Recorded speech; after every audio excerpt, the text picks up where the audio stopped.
Hello and welcome. This is Vivian. Welcome to Mystical Adventures. I'm so glad that you tuned in tonight or today or this morning, whenever you're tuning in. Thank you so much for joining me here on A1R Psychic Radio. So delighted to be a part of this Psychic Radio Network team. And welcome again to Mystical Adventures, a place where we journey into the creative, mystical, and intuitive realms together. And I'm your mystical tour guide, and I'm here to offer you support in creating your most mystical, magical adventure of a life. I'm really excited about tonight's show. We're going to be talking about the mystical adventure of humor and healing. And if I have time, talk about intuitive ways of helping our relationships right now. I want to talk about humor and healing, humor as a way to help us connect with each other. And we might not get time to the intuitive ways of helping us connect with each other, because I definitely want to take a caller or two. And I'm working on my time management with this program, and the producer is helping me. It's my growing edge, and I'm getting better every week. I affirm it so. So excited you're here. I'm really excited about tonight's show. I just wanted to quickly mention that, while I just adjust my screen here and bring up my chat, I just wanted to quickly mention there were a few technical issues with the interview I did with my fabulous guest last week. It was not the producer's fault. And they tried really hard to fix the audio, but it was unfixable. But it was still a fantastic interview. So I just want to apologize that you weren't able to hear her very clearly for the beginning of the interview. But if you do watch the subtitles, if you're watching it on Facebook Live or any of the video or Moonstruck TV, you can watch the subtitles. Or if you're listening to the podcast, you can either turn the volume up or just fast forward it to about 7 minutes, and then the audio is restored. But I was just so inspired by Sue's story and everything she shared, and I just wanted to thank her again and encourage you to watch the show if you get a chance. Also wanted to mention we didn't get to the automatic writing last time. Automatic writing is a mystical, magical way of using writing as a way to connect with your intuition, and eventually I will get to that. So stay tuned, but we didn't get to it last time. As I said, time management is a growing edge of mine, and I'm getting better every week. Before we get to all of this, I wanted to tell you the angel of the week that came up. Sometimes I draw an angel card, and sometimes I just tune in and see what angel is coming to me and share with you what angel I feel like is coming to this earth and wants to connect with my audience. And so I intuitively tuned into Archangel Raguel.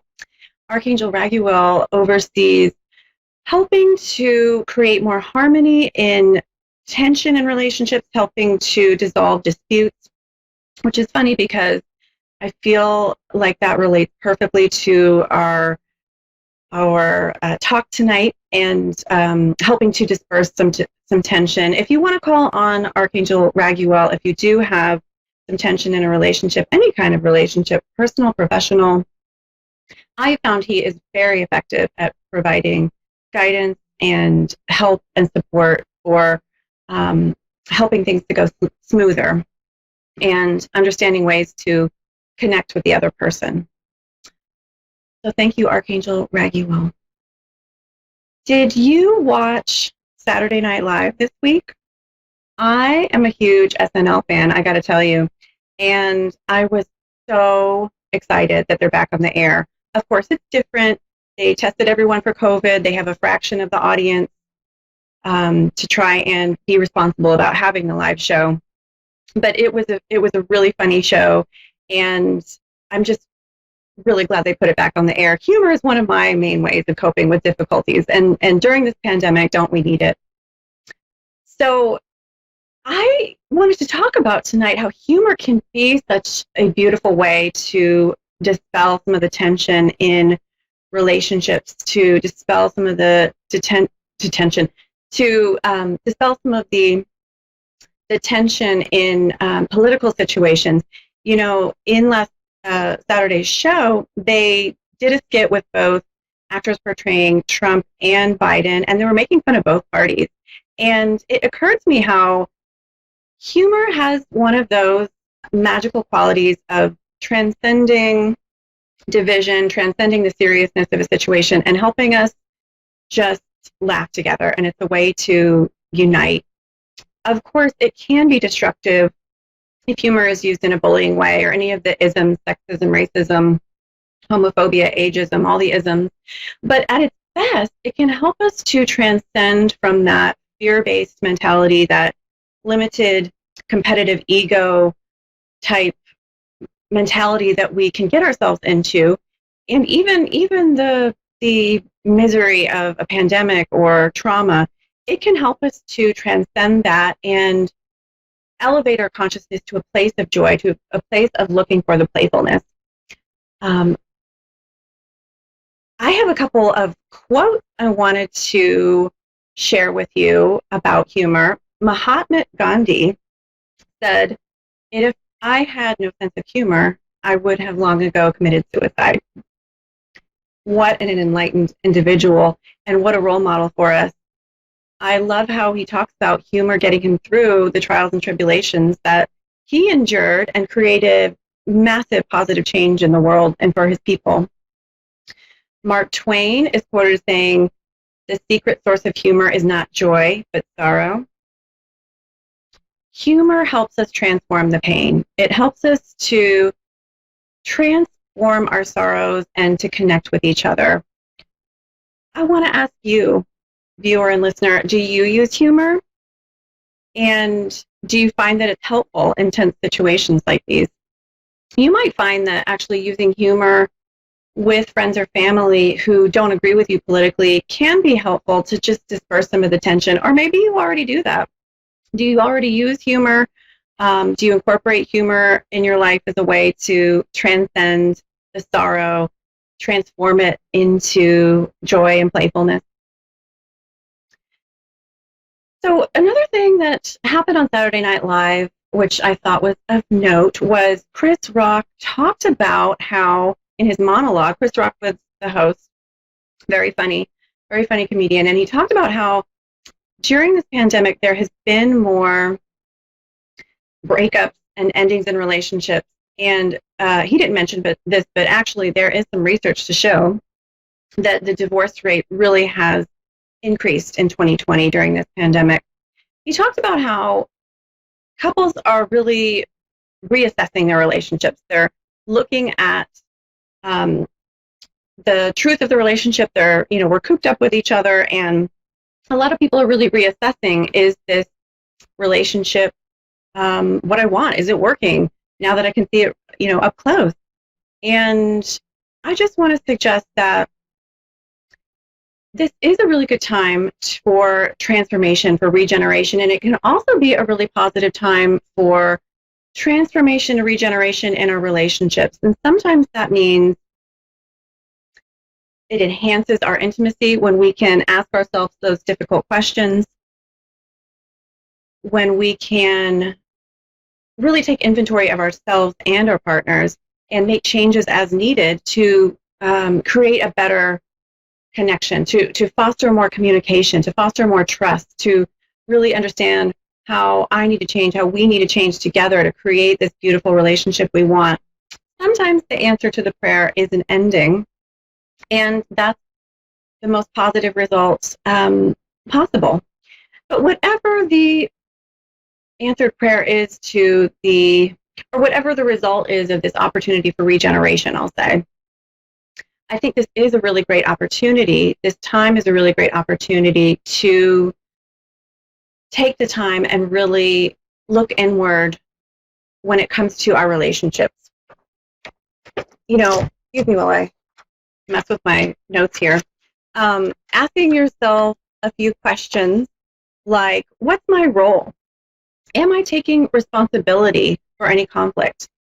Am I taking too much responsibility? Is it really, I need to let go and let my partner take some responsibility? What do I really want? Can I slow down and tune in and really tune into my partner's energy and my energy? Humor is also an excellent way to enhance a relationship.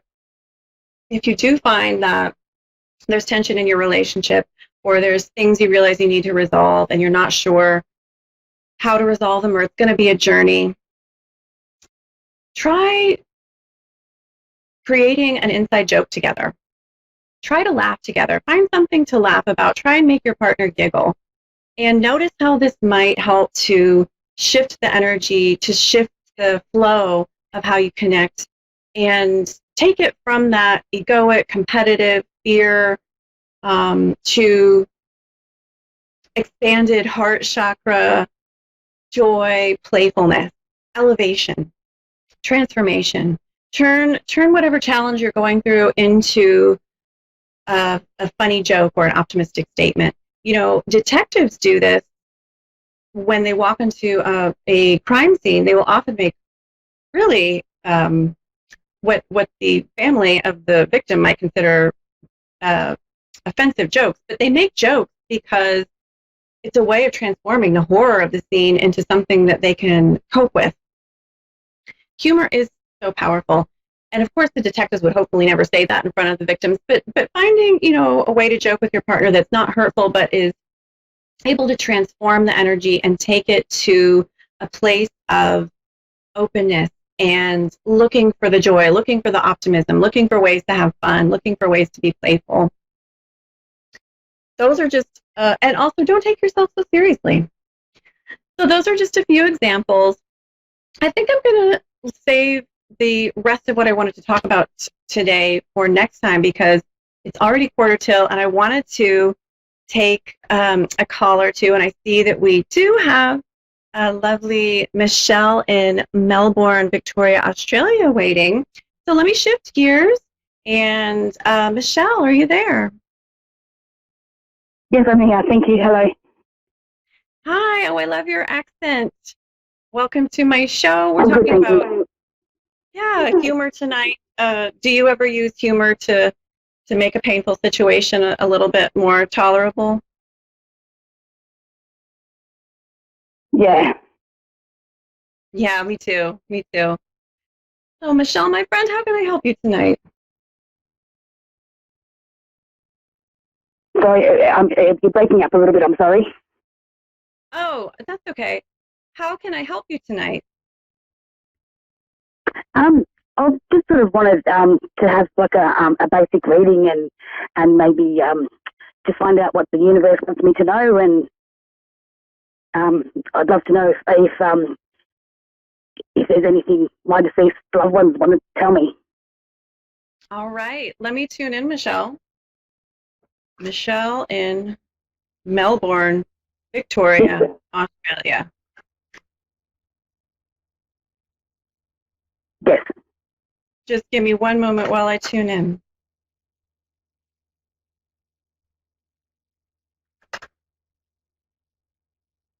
Well, I'm immediately tuning into your energy. I'm shuffling some cards. It's just as I'm tuning into your energy psychically, I'm feeling like you're a very courageous person.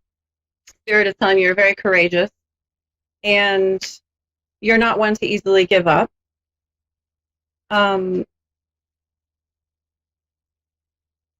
feel like there's something actually coming up in your relationship. I feel like there's you're concerned about some relationship. I don't know if it's romantic or family, but I'm feeling like you're wanting to connect more with someone, and feeling like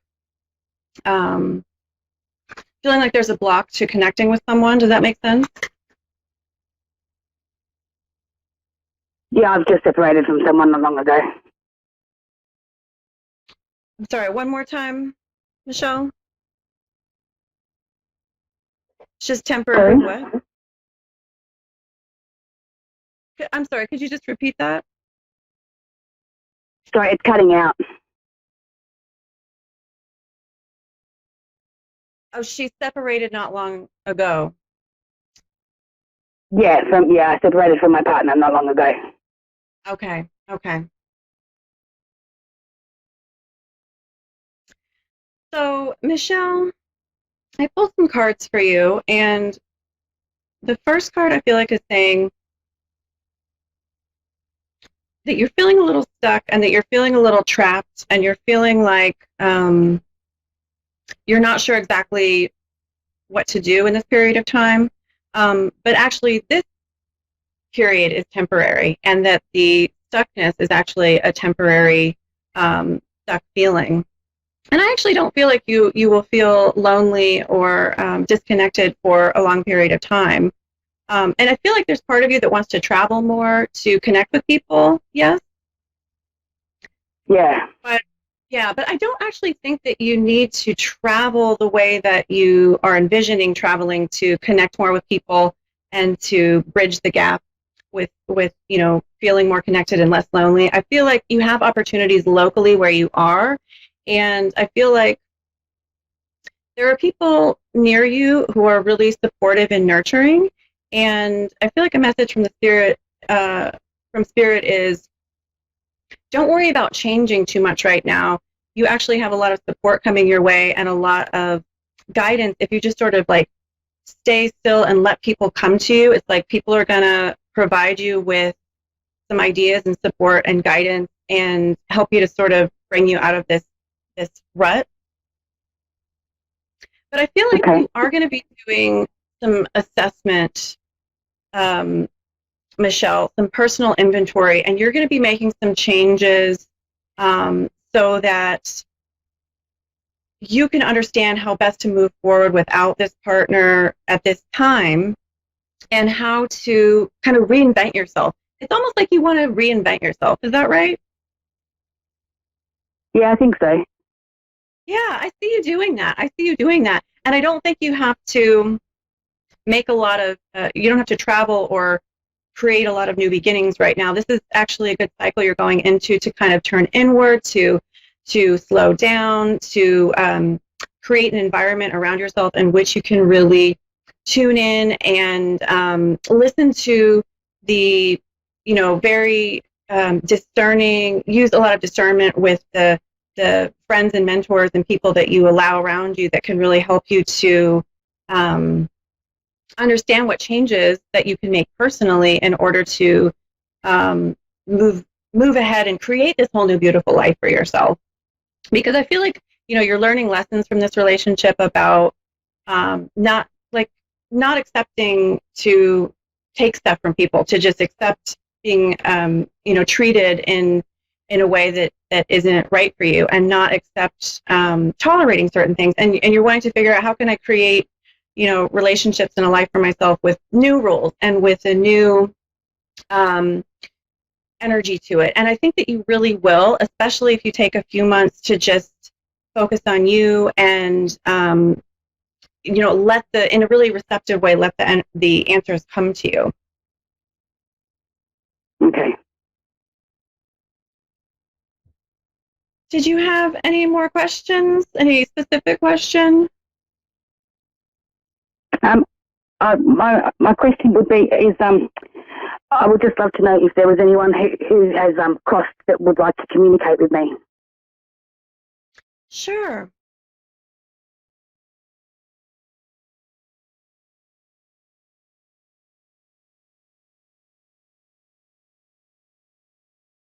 I'm just tuning in, Michelle.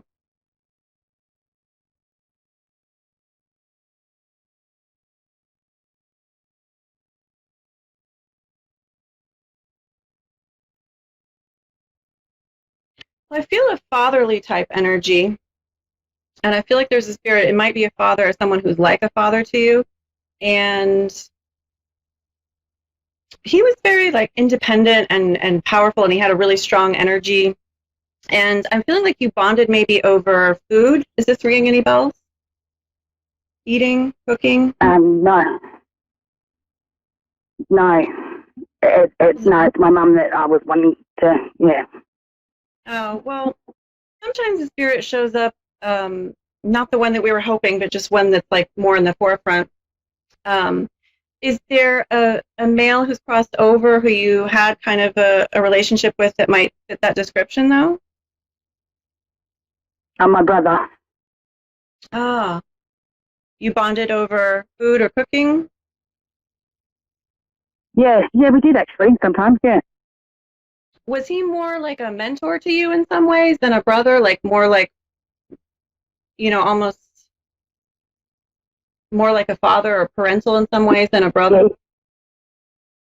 Yeah, he's Okay. my older brother. Yeah. Well, I feel like he's come through, and I feel like what he wants to say is he was just very fond of you, and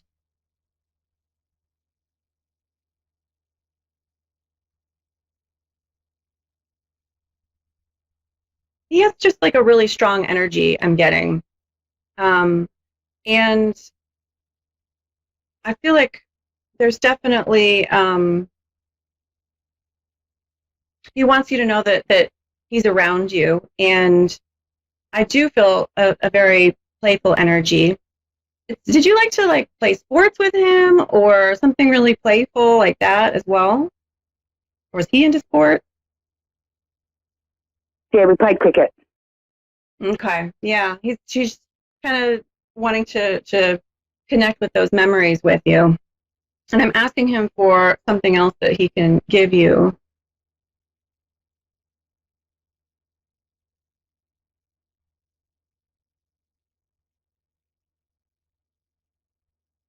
Okay. It's like he let you in. It's like you wanted to. Um, he like had a wall up or something, and it's like you were always trying to maybe connect with him or like sort of go into his world, and he was he sort of held you back a little, and he wants to acknowledge that. Does that make sense? Yeah, I think so. Yeah, but Yeah, yeah, it makes sense. yeah, but I feel like he really wants to acknowledge that and also let you know that he didn't mean to um that there's some regret there, and he wanted to let you in, and he was scared actually, and he sort of didn't know what to do with you if he did sort of let down that wall.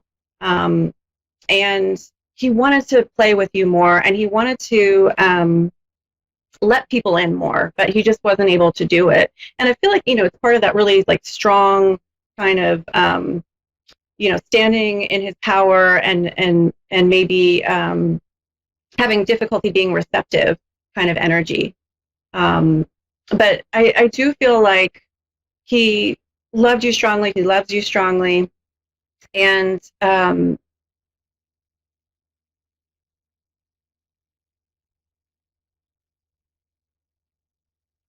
feel like he's around you when you're outside. He wants you to know that um, when you're, it might be like a particular park. It might be a particular um, like gazebo or vista. But there's some place of meaning outside that he's showing me that he connects with you. And is there some place that you have some memory with or a significance that has like an outdoor structure that's outside that you would think of him or has some history with him? I'm sorry, I didn't hear the beginning of that. Oh, it's okay. Is there some place outside that's meaningful to you that you maybe have some history with him or you have a memory with him that he would connect with you? Okay. I would say my car. Your car? Yeah, or are you talking about like in the open? Yeah, um like a garden or a park. Oh, okay, the cemetery. Oh God, the cemetery. That's the Oh, only place I okay. could think of. Yeah, yeah. Well, he's showing me that he connects with you outside, and um, that there's a You weathered know connection what? too. Outside on the porch, on the back porch of my house. Okay, okay. It might be something with so on the porch. It might be something with the weather too, where he's showing you his presence in some way, shape, or form. And I don't know exactly how that would be, like the rain or fog or a rainbow or what have you. But I know there's no wind out here. The leaves are moving on the trees. that might be it. That might be it. But I feel like he has, beautiful energy. that he's wanting to share with you, and that, you know, he says, I haven't given up on you, and I'll always love you, and you know, I want you to be at peace, is what his message is for you. So Are we talking about my son? Huh? Are we talking about my son? Do you mean is his message for your son? Yeah, we're yeah. Well, that was his message to you, I feel. Does that make sense as far as your son goes? Yeah, it would make sense for both people. Ah, okay. Okay. Well, I feel like he loves your son very much, and he wants the best for both of you. We are coming to the end of the show, but it was such an honor to connect with you. Thank you so much, Michelle. I'm sorry we didn't get to the second caller, but I hope that was helpful, Michelle.